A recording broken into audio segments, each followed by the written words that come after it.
19, 5. 19, 5. Aqui 20, 5, 19.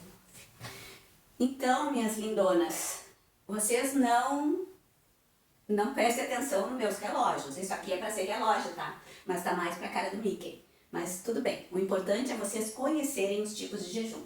Então aqui nós temos 5 tipos de jejum. Tem o jejum, eu vou começar de baixo para cima, porque depois eu vou me focar no último, que seria o primeiro que eu coloquei, vai ser o último que eu vou falar e é o nosso objetivo aqui. Então, nós temos o jejum de 19 horas. São 19 horas de pausa alimentar com 5 horas de janela, que é o período que você vai comer. Depois temos o jejum de 20 horas de pausa com 4 horas para comer. Depois, e esse aqui é muito interessante, eu consegui fazer ele algumas vezes. Não é tão difícil quanto parece, que são 24 horas sem se alimentar. Interessante, né? Mas esse é um dos jejuns que mais traz benefício para a nossa saúde. Aí temos o jejum de 23 por 1. 23 horas sem comer, com 1 hora para se alimentar. Agora, o nosso foco é este aqui. Esse aqui foi o jejum que eu mais pratiquei. E você não precisa começar fazendo direto isso, que são 16 horas de pausa e 8 horas para comer, certo? O que é essa pausa? O legal do jejum é que você pode incluir o seu horário de sono dentro do jejum. Por quê? Porque no seu horário de sono, normalmente você não come, né? Salvo algumas condições metabólicas, né? Sempre tem as exceções para tudo, mas não é o caso aqui. Então, nesse horário de sono, você coloca o jejum e aí fica mais tranquilo de fazer. Então, vamos supor, aqui são 16 horas de pausa com 8 horas para se alimentar. Como você vai chegar nesse cálculo aqui? Então, você vai fazer o seguinte, você vai comer a sua última refeição do dia até as 20 horas. Até as 20 horas, não pode passar das 20, certo? Você comeu até as 20 horas, supondo que você durma pelas 22 horas. Então, você já tem 2 horas aí de jejum. Você vai dormir às 22 horas e vai acordar às 8.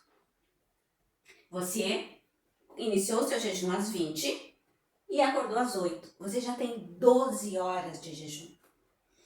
Então, aqui você acordou. Se você consegue, você fez 12 horas. Se você consegue pular o café da manhã e ir para o almoço, que poderia ser em média às 12, você fecha 16 horas de jejum muito tranquilamente, muito tranquilamente.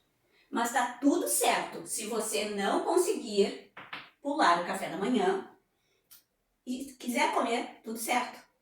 Então, só que depois, né, na próxima aula, eu vou falar sobre o que comer. Porque quando nós fazemos o jejum e a gente dá uma pausa para o nosso organismo, ele descansa, o nosso metabolismo acelera, o nosso índice glicêmico baixa e a gente queima a gordura, porque ele está em jejum e ele precisa tirar a comida de algum lugar. Então, como não estamos comendo, ele vai buscar as fontes de gordura que tem no nosso corpo para queimar. Por isso que o jejum é tão importante na questão de redução de peso. Também tem um outro fator que tem pessoas que já vêm fazendo uma reeducação, uma dieta, sei lá, e começou a emagrecer e parou de emagrecer. Mas ela faz essa dieta sem usar o jejum. Isso se chama platô. Daí, quando ela parou de emagrecer, se ela colocar esse jejum dentro, ela vai acelerar e vai voltar a emagrecer.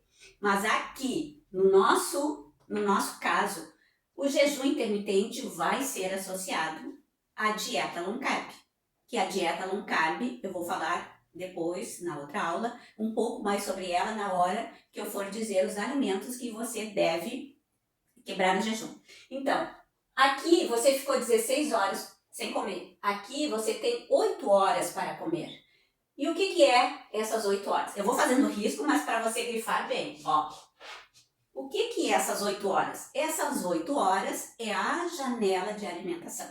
É o período que você tem para comer. Você pode fazer uma refeição nesse período, você pode fazer 2 refeições nesse período, você pode fazer 3 refeições nesse período, mas tenho certeza que não vai conseguir. Mas é o período que você tem para comer. É muito legal o jejum intermitente, né? E o fato de nós podermos usar o nosso horário de sono facilita muito. Porém, eu vou contar um segredinho para vocês. Eu, quando comecei isso aqui, eu trabalhava à noite. Então, eu não tinha esse horário de sono para fazer o jejum. E mesmo assim, eu fazia. Então, vocês observem que era muito mais difícil trabalhar num hospital com os colegas, passando com pizza, com refri, com isso, com aquilo, e eu ali, firme no meu jejum. E por isso que eu sei que você vai conseguir, porque eu tinha todas essas tentações em volta e consegui. Imagina você, aí na sua casa, que você dita as regras, que você coordena, se você não vai conseguir. Vai sim, e conta comigo. Bora para a próxima aula?